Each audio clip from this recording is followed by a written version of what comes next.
And as a matter of fact, we have another TechCorner. That's yep. right. Okay, today, well, thank you for that piece, Mike, and Bill Levinson for writing that. That's right. What we're going to talk about today, this is something that everybody deals with.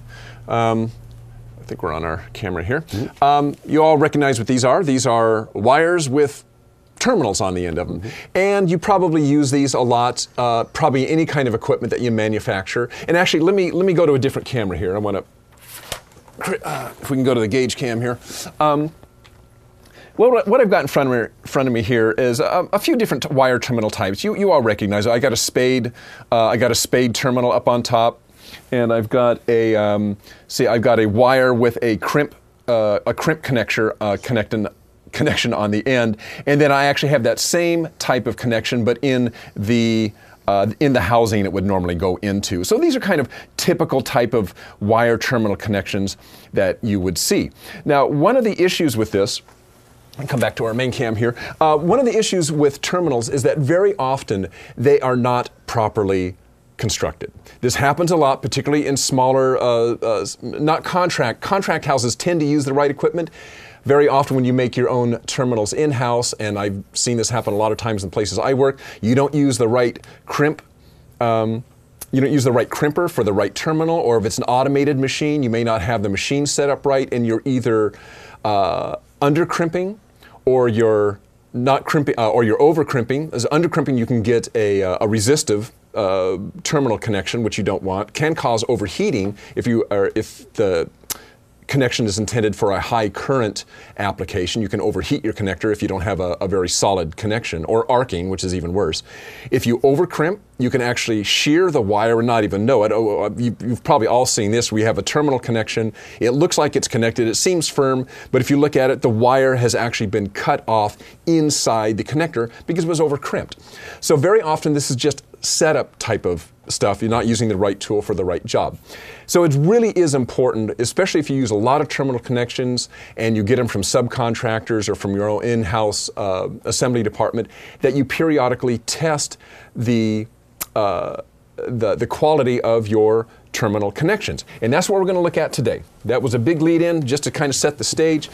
Okay, so what we've got here is a wire terminal tester from Mark-10. This is the model WT3200. You'll notice on the left-hand side is the control panel and display. This is a turret that allows you to select the terminal and wire size that you're going to grab hold of and that you're going to test. And then we've got actually our lever that actually pulls the wire from the turret during testing, and we'll show you that in just one second. So let me just go ahead and zoom in on this so we can see kind of the business end of all this. And there we go, got our display and control panel and turret. Okay, let's talk a little bit about the turret. Whole purpose for the turret here, you'll notice there's different size slots. These are for allowing you to select the wire size, the slot size that best matches the wire gauge and the type of terminal that you have. So the best one for me for my little ring lug here and the wire gauge that I'm using is this slot right here. So all you really do is you just pop that in there.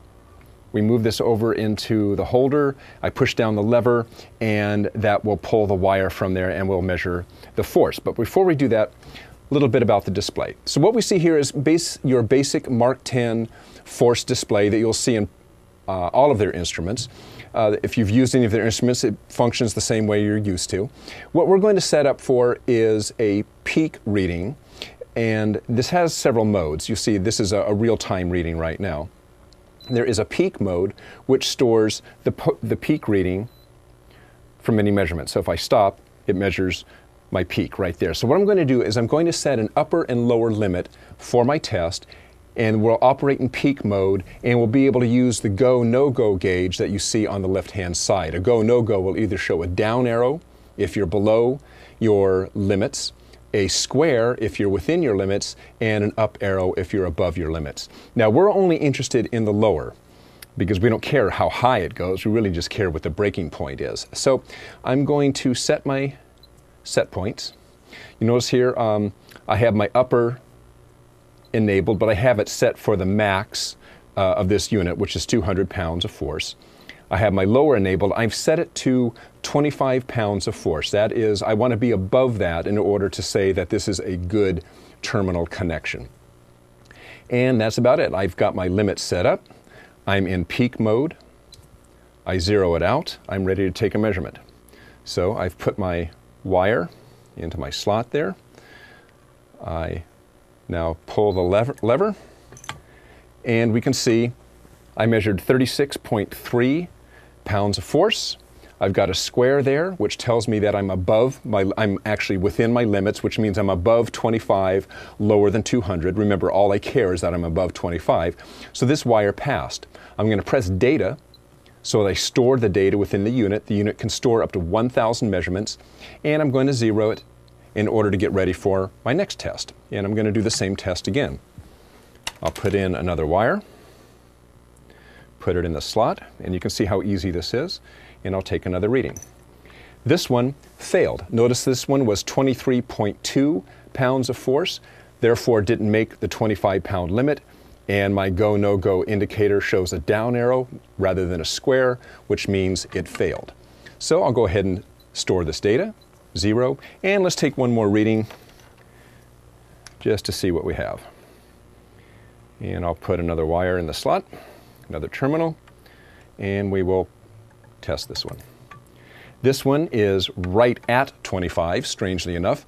It's not higher than 25, so it's right at the limit. That's considered a failure also. So we had one wire that passed, two that failed. I'm the one who built these wires, so you can see I'm actually not very good at constructing wire terminals, so don't send your wires to me. So we'll store the data. We'll say zero. Now you could keep going on like this, sorting wires. You could take your lot of wires, your sample of wires, go through, sort them and test them, and this would work perfectly well as a standalone gauge, go, no-go gauge to do that.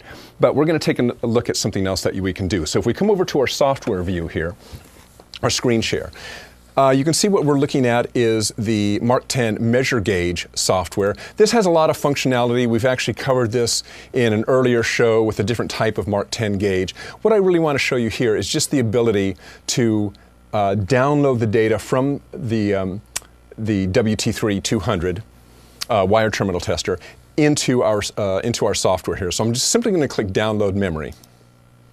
Okay, now all the data that I've collected on this over the past couple hours or so is shown here. All of my readings, there's been 22 readings, we can see down there at the bottom. You see my limit is set to 25, so you can see all the data that I took that was above 25, and you can see the last few readings I took that were, a couple were below 25 and one was above. I can now export this data to Excel in the lower left corner here, bring that data into another statistical package to do any kind of analysis I want to it. There is some basic statistics available on Measure Gauge. You can see in the upper right here, we got our minimum or maximum readings, average, curve, standard deviation, variance, so forth that we can do on any collected data.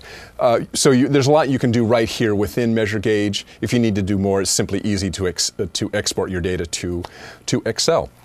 So there you have it. This really is a very simple tool for doing wire terminal testing. Very easy to use, very easy to set up, only took a couple minutes. The software is pretty intuitive.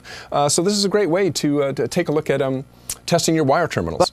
Solution for wire terminal testing. Well, it is fast. Yeah, it's fast. Yeah. It's fast. I mean, when this is set up properly, when it's set up properly, it really only takes a couple seconds per terminal. You have your turret selected, you drop in your wire, you pull the lever, you look over at the left, it's either go or no go, and you pull your sample. You pull your sample lot of terminals. Obviously, it's a destructive test, but you pull your sample of terminals, you test them, and you have an idea for how you're doing. So again, that was the Mark-10 model WT3-200 wire terminal tester, just one of a series of force products from Mark-10. From Mark-10, that's right. Great, thanks, Derek, and thank you, Mark-10, for sending that on to us. Very interesting product that we love showing off on. Yeah, these things are fun. Yeah, they're fun. So when I do them right. Operator error, but other than that, no, great stuff. So thank you, Mark-10, for doing that. Okay.